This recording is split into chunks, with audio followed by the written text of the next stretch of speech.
Good afternoon, everyone. My name is Karen Friedman-Agnifilo, and I represent Luigi Mangione. Today is a solemn and significant day.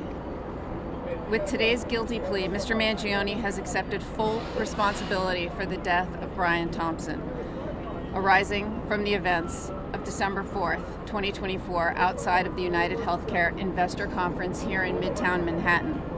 It was a single tragic event, yet he's being prosecuted twice for the same conduct. As Luigi explained in court today, he endured years of severe, debilitating pain following a broken back while struggling to navigate our healthcare and health insurance systems.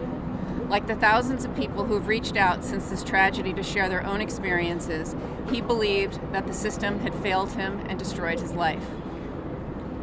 Despite this being a single isolated event, Mr. Mangione has been unfairly treated since the outset in every way and has successfully fought off terrorism charges and the death penalty, while also fighting at the same time two simultaneous prosecutions in two jurisdictions who are trying to punish him twice for the exact conduct.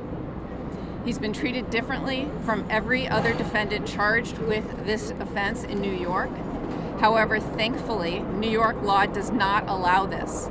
New York law does not permit a person to be prosecuted and punished twice for the exact same crime under a statute that governs successive prosecutions. It's also known as the double jeopardy law. Today's guilty plea triggers this statute, and we just filed our motion in state court explaining why the state charges must be dismissed under New York's double jeopardy protections. We will not be taking any other questions. Thank you so much for coming. Madam, does your client have any remorse for the man he shot in the back?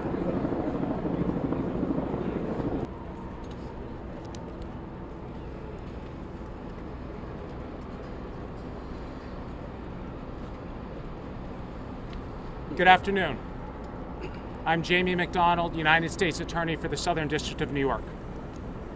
At 6:45 on a December morning, Luigi Mangione stalked and murdered Brian Thompson in cold blood on a public sidewalk in Midtown Manhattan. Just a few moments ago, Mangione pled guilty to his heinous act. This was not a spontaneous act of violence. It was deliberate, calculated, and premeditated. In the days leading up to the murder, the defendant very carefully prepared for the attack. He tracked Mr. Thompson's whereabouts, conducted surveillance along the route he knew Mr. Thompson would take, and positioned himself to carry out the plan.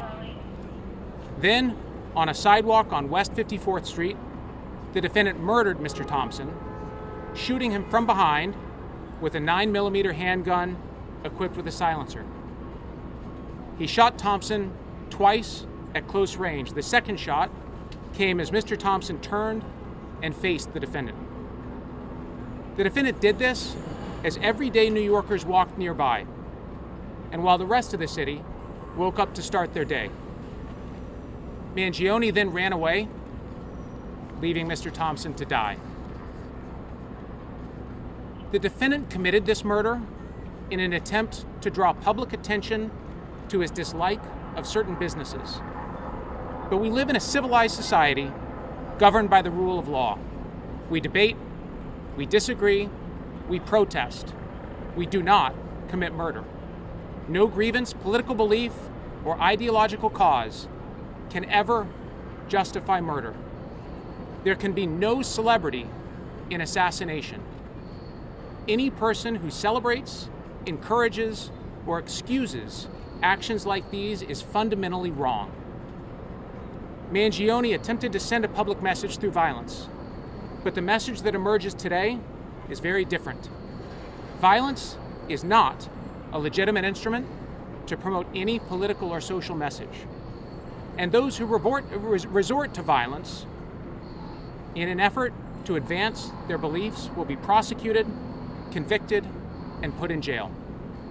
Today, the Southern District of New York, together with our law enforcement partners, writes the final chapter of Mangione's federal prosecution. Now, he stands convicted in federal court and faces life in prison. One other point that's important to note. While the defendant pled guilty, our office does not have a plea agreement with him. Instead, he pled open, which means he pled guilty to all pending counts in the indictment. There are no accommodations or concessions, and we are free to seek the maximum penalty under the law. I'd like to thank the dedicated prosecutors of our office's Violent Organizations and Crime Unit, who are beside me, for their remarkable efforts to bring this case. I would also like to thank the NYPD and the FBI, whose tireless and incredibly sophisticated investigative efforts made this conviction possible.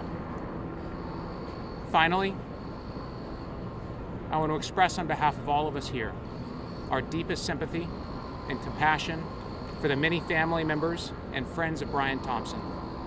Mr. Thompson's family and many of his friends were in court for the guilty plea today. I know they will have an opportunity to be heard at sentencing. We all stand in awe of their love for their family and for their friend, and their unwavering commitment to seeing justice done in this case. We hope they can take some solace in the fact that from the beginning, we have brought the full force of the federal government to bear in this case. In this prosecution, we have consistently pursued the maximum penalties under the law as necessary and just punishment for these crimes. The result achieved today now allows our office to seek the maximum penalty allowed, life imprisonment, which, as I've conveyed to Mr. Thompson's family, is what we intend to seek. I'll now turn it over to Commissioner Tisch. Good afternoon.